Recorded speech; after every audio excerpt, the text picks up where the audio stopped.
So before the video begins, I just need to say the most genuine and honest thank you to Colin Hendry, who was just lovely. I haven't met a ex-footballer quite as lovely as him yet. Derek Johnson's almost up there, but Colin Hendry was just a step above really. He asked me personal questions, how I was doing in life, what I was doing in life, and that's the first. There's no other footballer who's even really asked a personal question towards me before. Very genuine, down to earth, honest and lovely. Colin, thank you very, very much. You're a top bloke. On a different note, if you like the shirt, then of course go to tshirtstudio.co.uk. Every single penny that you pay goes towards the Sons of Street Football Academy. I do not get a single penny, nor do anyone on Sons of Street side, apart from the actual Football Academy themselves. So please go ahead and support the cause. Thank you.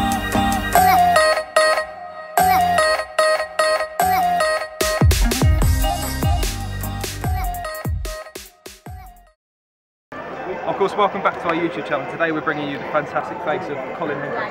Colin, thank you very much for doing this with us. First question for you. Going from winning the Premier League with, of course, Blackburn Rovers to winning the domestic treble with Rangers, can you compare the two and tell us how they really compare? Well, there's expectancy at Rangers to always win. And it's such a volatile situation because there's no second prize in Scotland. You cannot afford to come second at any point. So I was quite fortunate in the manner that I was in a good team, really good team, and won the treble.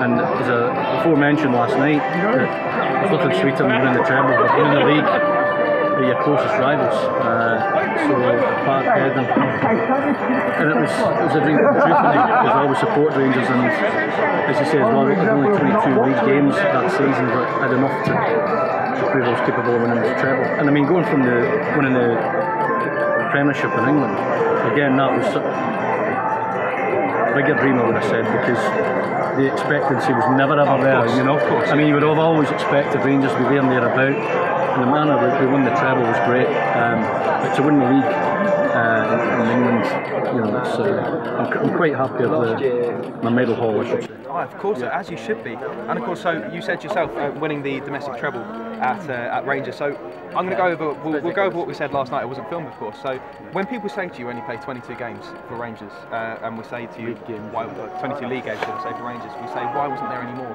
What's your answer? Well, I think initially when I got to Rangers, there was a bit of confusion over a signing, and it was delayed a little. Things didn't kick off as brightly as I think it was meant to happen. Contract negotiations often get protracted, and they take a bit of time to get through.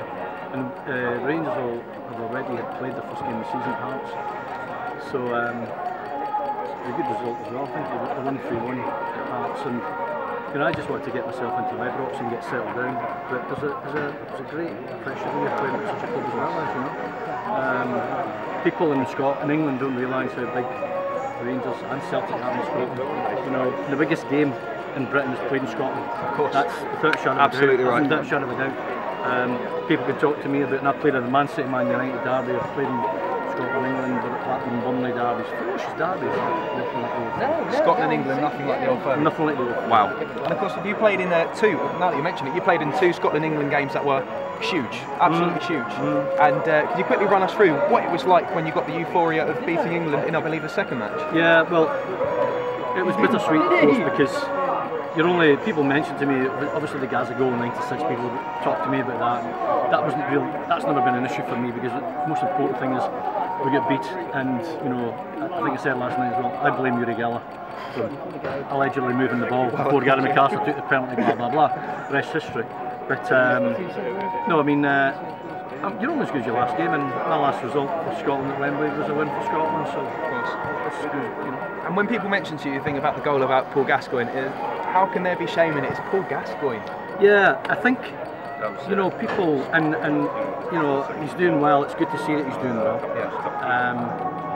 But it's taken probably, you know, one of England's finest, if not finest ever player. Absolutely, to do it to you. To do it to me, and you know, it wasn't just a one-off, it wasn't somebody that, you know, just turns up. Yeah. He's a hero to a lot of people, a lot of people, and a legend in a world-class football. So I'm not too ashamed of that. So as just mentioned here, Colin Hendry said that he still thinks about from time to time the goal that Paul Gascoignes scored against him for England against Scotland.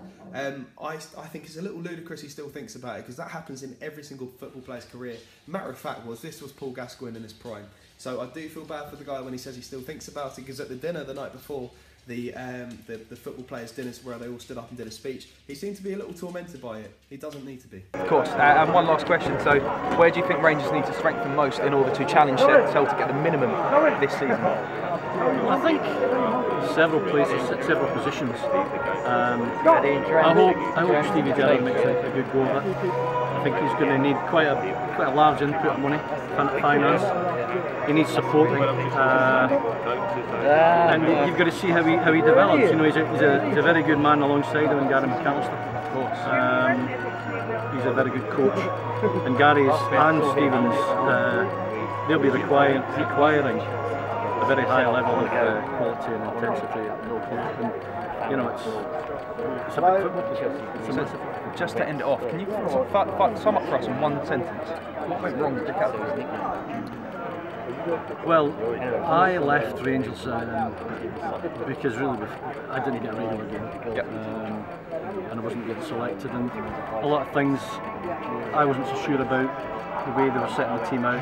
I never ever made any mention of that. I didn't speak about it or talk about it. But you know, this happens in football. This happens in the game. You know, people don't get on with each other.